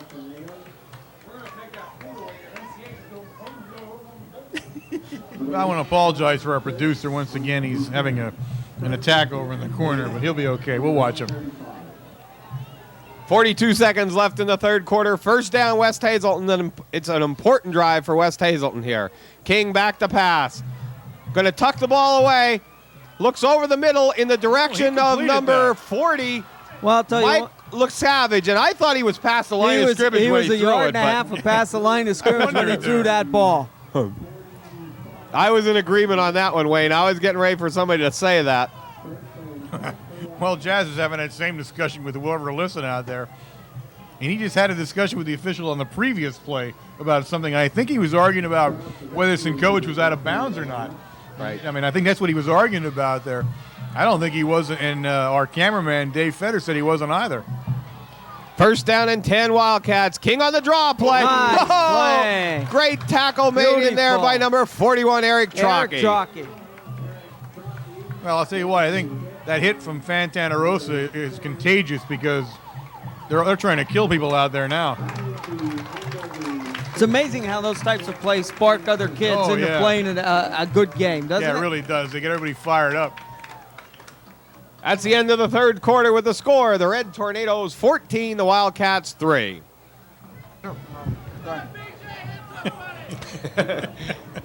I'll hold it until later. Okay, 12 minutes left in this ball game. West Hazelton will have the ball on Mount Carmel's 48-yard line, 2nd down and 14.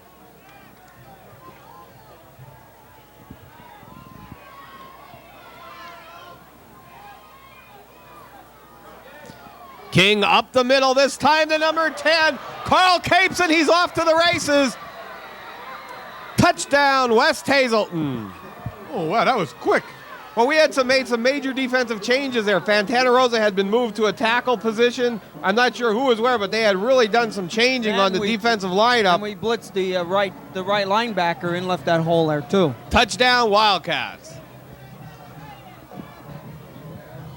Boy, that was quick, guys.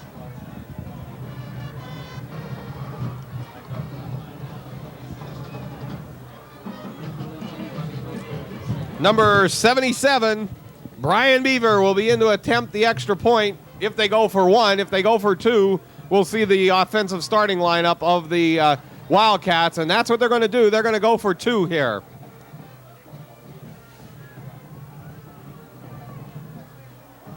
King rolling to his right, looking to his left, lets one fly.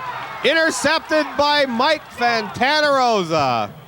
Well, he was thinking, God, what a run this is going to be. 11:52 left in the game. The score: the Red Tornadoes 14, the Wildcats 9. Yeah, We have down on the field tonight Kelly Klusman, April Harris, and Dave Rose, who was moved out of the booth there now. I don't know if he's being, or I'm sorry, Dan Rose.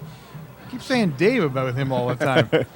Yeah, he must be being punished, moved down there on the still photography. I got to check with him on that one. And of course, up in the booth, my main man Sean Reed, and of course Dave Fetter on the camera, and our dad George overseeing the whole thing. Josenkovic takes the ball on the 5-yard line, runs it up to the 38-yard line, where the Tornadoes will take over 1st and 10. We'll also get our second half homework out of the way again and make everybody happy at the FCC. We are WKMC TV. We are broadcasting on a microwave signal WLX 267. We are an instructional fixed television service, and we are found on channel 13 of the Service Electric Cable System. you do that so well, and I'm you don't actually- even spit your dentures out No, when I'm you getting do better that. at it. I'm Very going to good. memorize it by the end of the year. You can wait and see. Chalky up the middle, gain of about 5 yards to the 43-yard line. Don't you have to say that any other use of this broadcast without the expressed written consent? Don't you have to say that kind of stuff? No, I don't know. George, do I have to say that kind of stuff? Yeah, we want people to copy. Oh, they're There you allowed go. to copy this one. Okay. We're a little bit different than the big guys. We encourage you to copy these things. 2nd down and 4. dare you. 11 minutes left in the game. We dare you to copy this thing. Pitch back to Trockey around the right side. Eric keeps moving. 1st down. Red Tornadoes on the 50-yard line.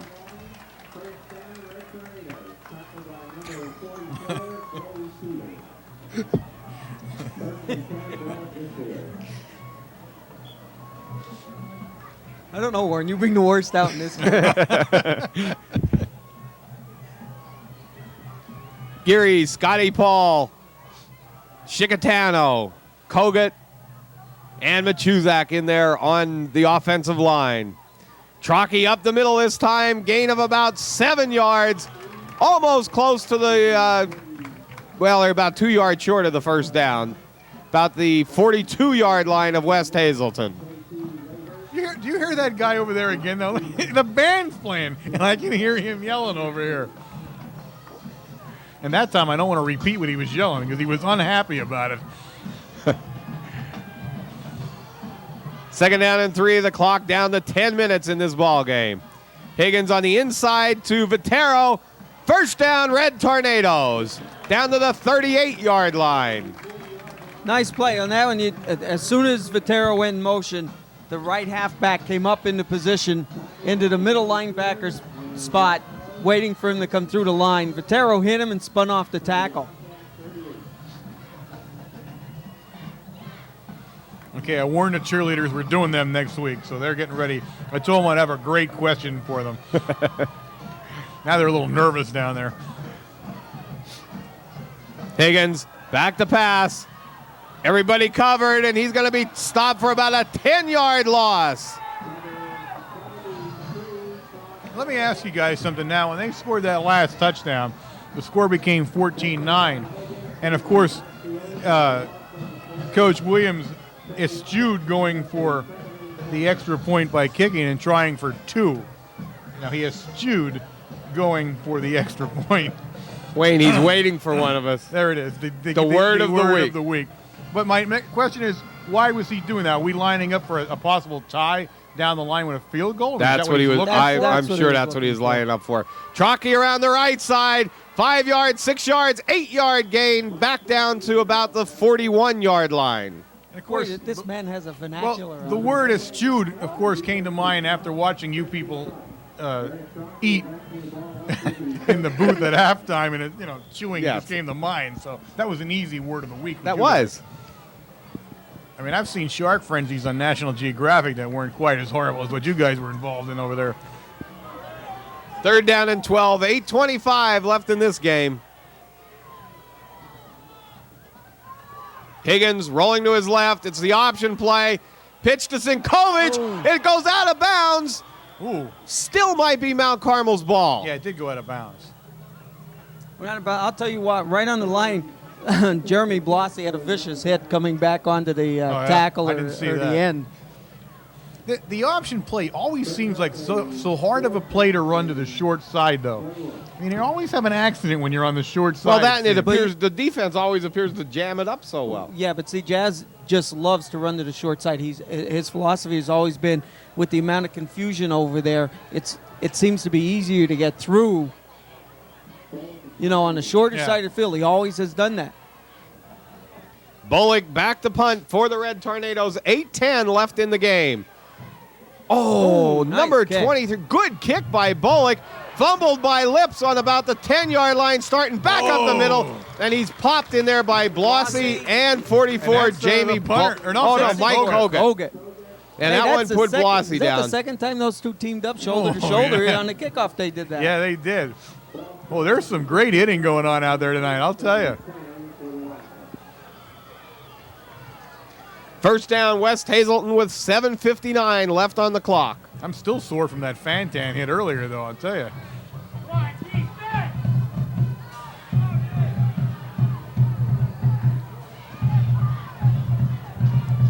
King hands off up to Harmon up the middle, and that one's jammed up in there. Appears on top of the pile, number 61, Jim Fry. Also, but down on the bottom, Mike Fantanarosa.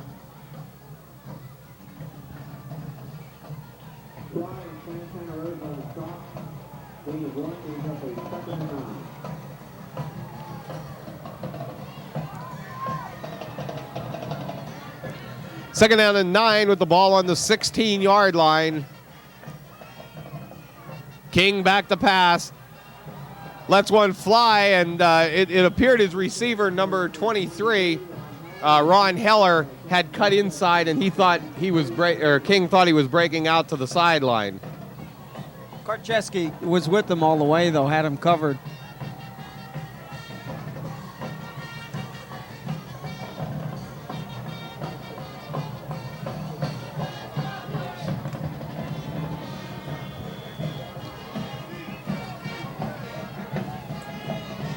It seems it's such a long game for some reason tonight.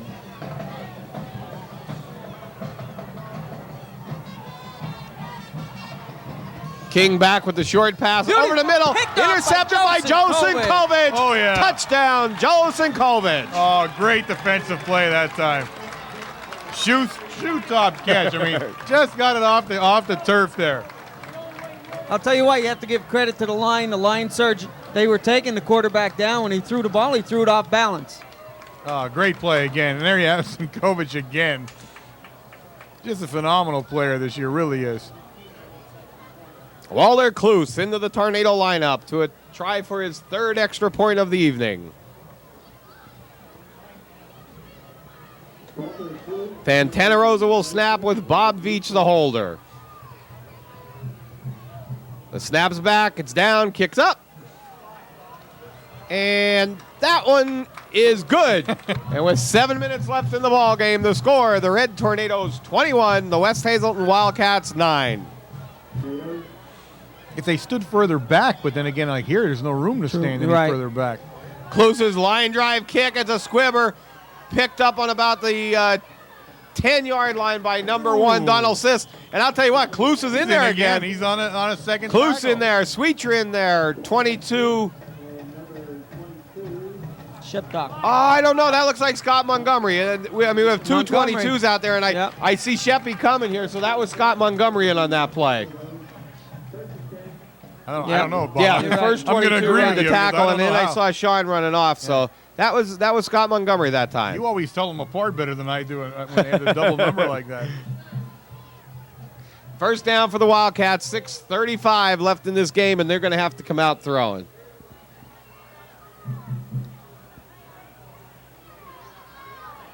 Belfani on King. Had him there in the grass. Now he breaks to his right side, looks down the field, and now he's going to tuck it away and try to run. I don't know how he did And that. actually, Belfani's back in on the tackle down there. That's because he's mad. Look at him. He can't believe that guy got away from him. I don't know how the heck he got away from him, to tell you the I don't truth. know either. Second down and 8. That one ran a minute off the clock. That was a lot of running for 2 yards. You got to give that quarterback credit, though. He's got some nice moves out there. He's elusive. Chicatano into the lineup for Mike Kogut.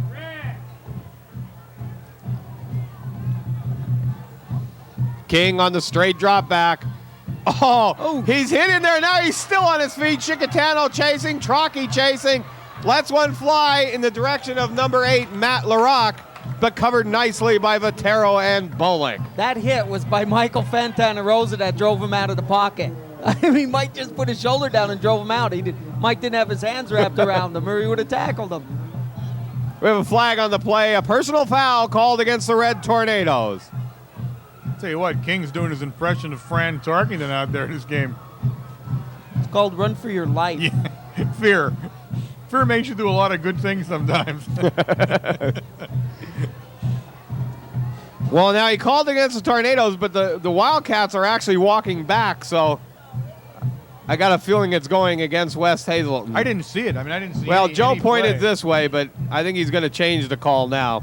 I mean, there were no Personal no- foul against the Wildcats. Yeah, there was no altercation or anything. I mean, I didn't see anybody even shoving anybody out there. Must have been one of those sneaky punches that they got caught with. You know, those sneaky ones, Wayne, when they kind of get you when they think nobody's looking, you know. That's when you always get caught. Yeah, I mean, that's as soon as you think nobody's looking, you get nailed. 5 minutes and 30 seconds left in the ball game. The Red Tornadoes up 21-9. King fumble on the play. Ball recovered by number 61, Jim Fry.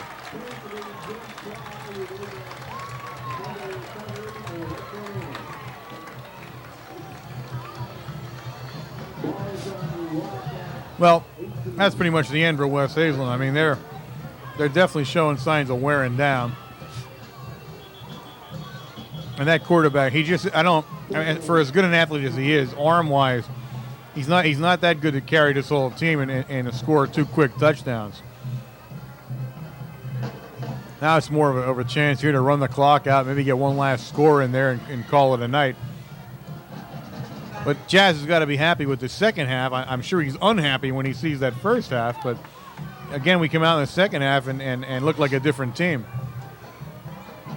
Pitch back to Sinkovic around the left side, breaks it up the middle. He's going. This one's going to be a touchdown, Red Tornadoes. Joe And he Sinkovic. left West Hazelton Wildcats laying all over the field. Cinco. Oh, he is just fun to watch. He is.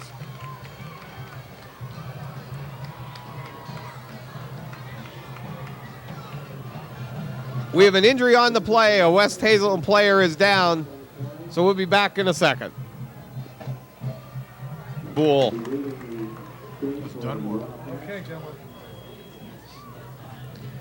Walter Kluse in to attempt the extra point for the Red Tornadoes.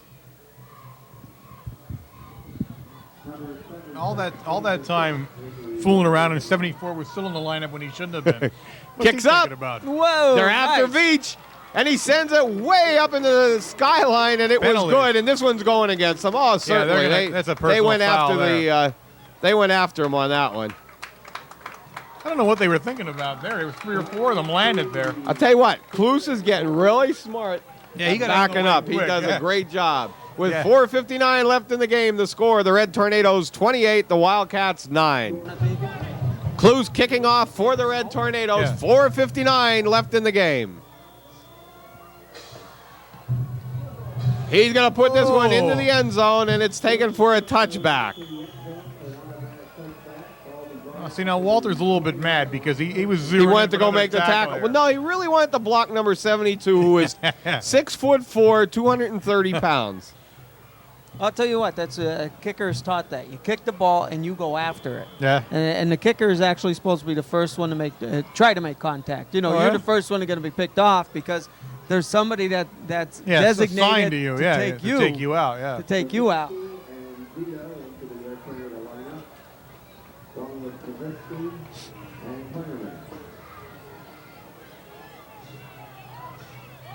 .458 left in this ball game. Harmon, oh no, it's number 10, Carl Capes up the middle. Stopped in there by Charlie Savitsky and Mike Fantanarosa, also Joe Sinkovich and Zarkowski. Notice I missed it the first couple times, so I worked my way over to where the tackle was actually made. Whoops, West Hazelton's playing the taps. 2nd down and 8.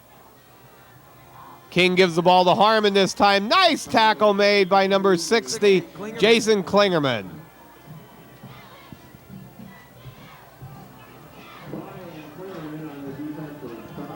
What is that song they're playing? They're all lined up at the end of the bleacher. I never saw a band do that before. Might be their school song. They're not going to be playing that much longer. You know? Yeah, I mean, they're doing something special over there, but I don't know what it is. 3rd down and 7, 4 minutes left in this ball game. King to Harmon going around the right side. Knocked out of bounds over there by number 22, Sean Sheptok. Also Karcheski and Vitero over to help out. Well, it looks like West Hazelton, they're now sending an entire new unit onto the field for openers.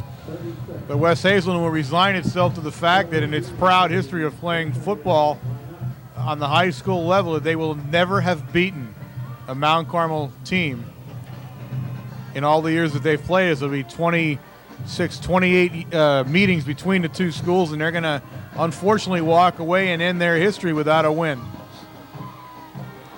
Tackle made in there by Sean Sheptok and Sean Bogutsky. No, Bill Eby, I'm sorry. Number 78, Bill Eby in on the tackle.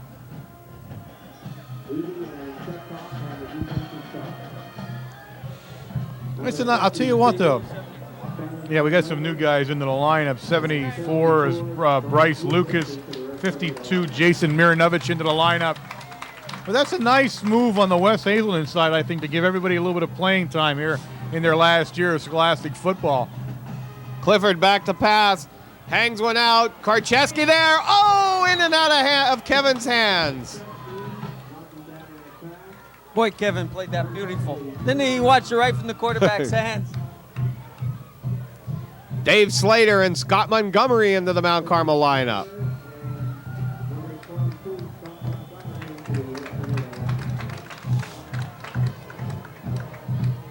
.241 left in this ball game.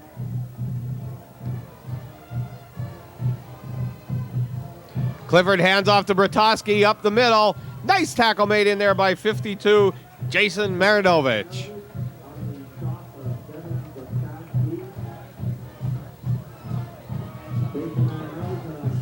This one's winding down. We're down to 2:25 left. Ron Zito in the Red Tornado is in the Red Tornado lineup. Brian Devine. 74, Bryce Lucas.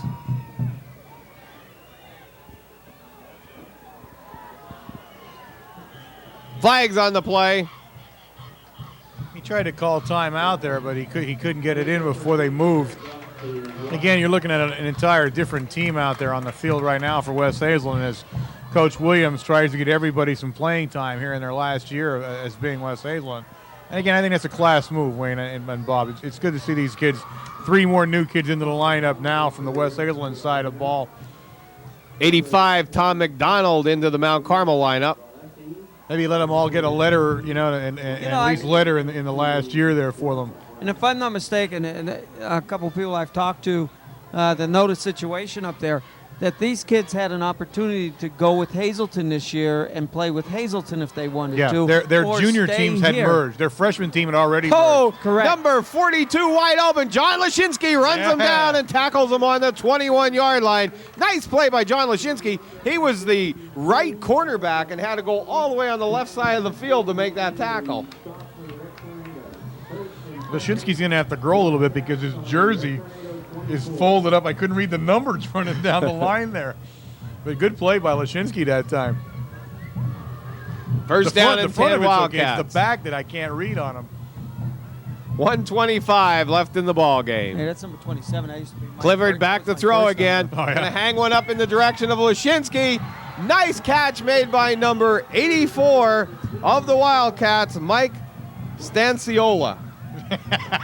That's it. We're going to go with that one. Stanciola. All right, that's no There you problem. look. Let me look here. You got it. No, it's Stanziola. I'm sorry. Your tendency to say hard names is Oh boy, legendary. oh boy, I'll tell you. Sorry.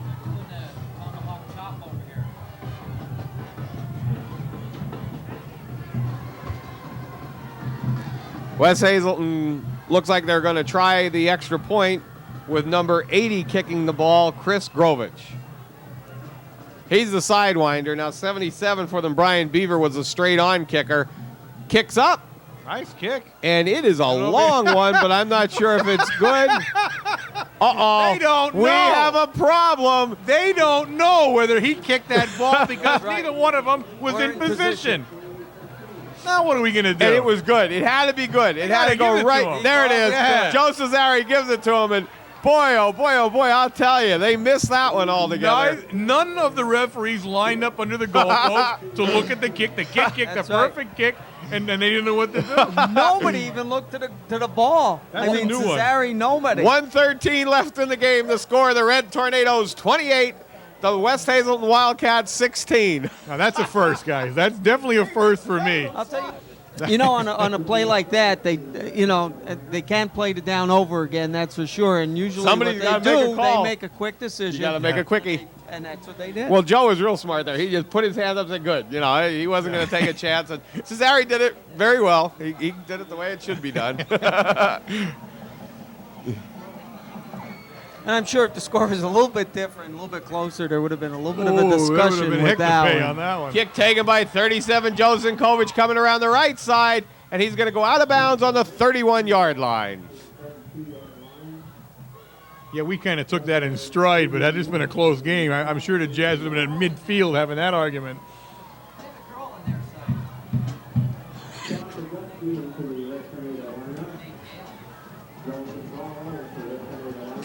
One minute left in the ball game.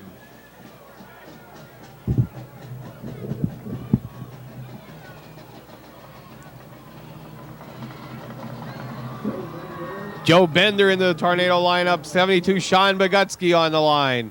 67, Machuzak coming back in.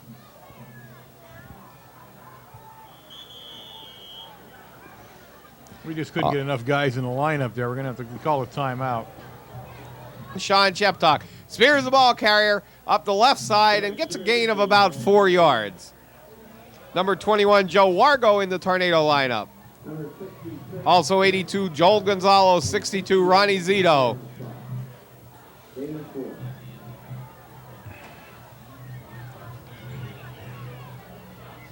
Sheptok, the ball carrier. First down, Red Tornadoes.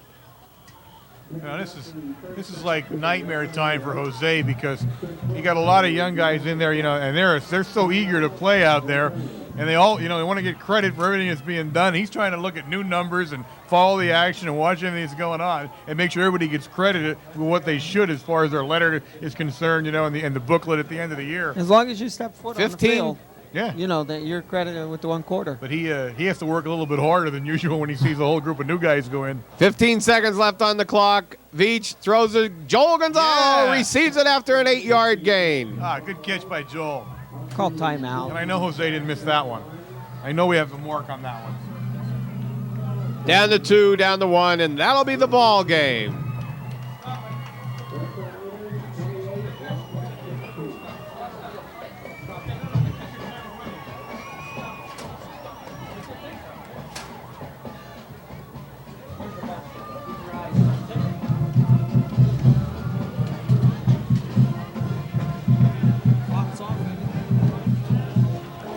Fast Eddie.